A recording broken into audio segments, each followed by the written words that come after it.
Most people think relationship problems start in adulthood. They think distance, overthinking, fear of closeness, shutting down, or choosing the wrong people all begin after heartbreak. But many of these patterns actually begin much earlier in childhood. Not because a child is broken, but because a child is adaptive. A child learns whatever helps them stay safe, loved, accepted, or protected. And the painful truth is this: what helps you survive as a child can later become the very thing that damages your adult relationships. Childhood survival habits do not just disappear when you grow up. The nervous system remembers patterns, not just memories. It remembers what vulnerability cost, what conflict felt like, what asking for help led to, and what kind of version of you felt safest to be. So if being quiet kept the peace, you may still go silent in adult relationships. If being useful earned love, you may still overgive and call it love. If needing support led to disappointment, you may still struggle to ask for simple things from someone who genuinely cares about you. This is why people often feel confused in relationships. They know their partner is not their parent, but their body still reacts like the old danger is there. That is because the reaction is protective. It is an old survival map being used in a new relationship.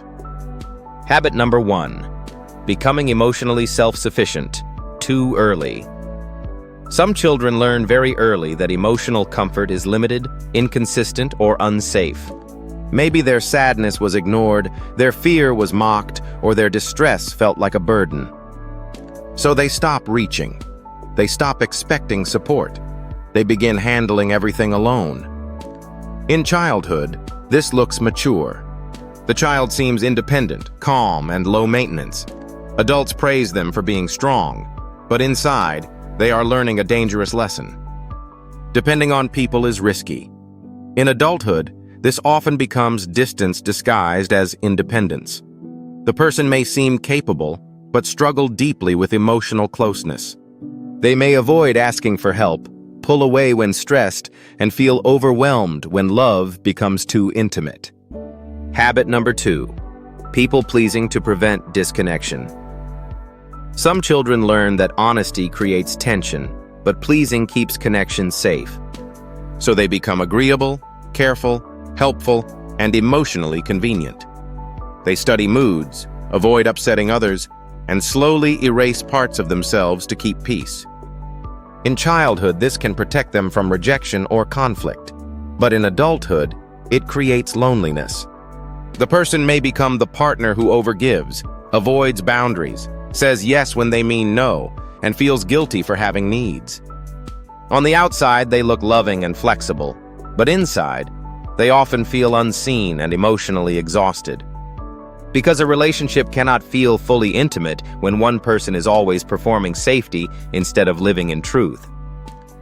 Habit number 3: becoming hyper-independent. Hyper-independence is often praised, but many times it comes from disappointment.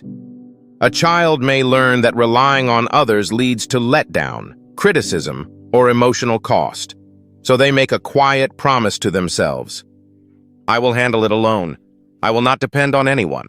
In adulthood, this can look strong. The person is capable, efficient, and self-driven.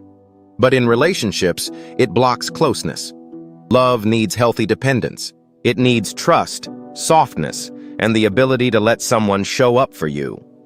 But the hyper-independent person may reject help, hide pain, and keep emotional distance because needing someone still feels unsafe. They may want love deeply, but resist the exact vulnerability that real love requires. Habit number 4: shutting down during stress. Some children learn that emotions are too much for the people around them. So instead of expressing sadness, fear, or anger, they disconnect from those feelings. They become numb, quiet, or overly logical.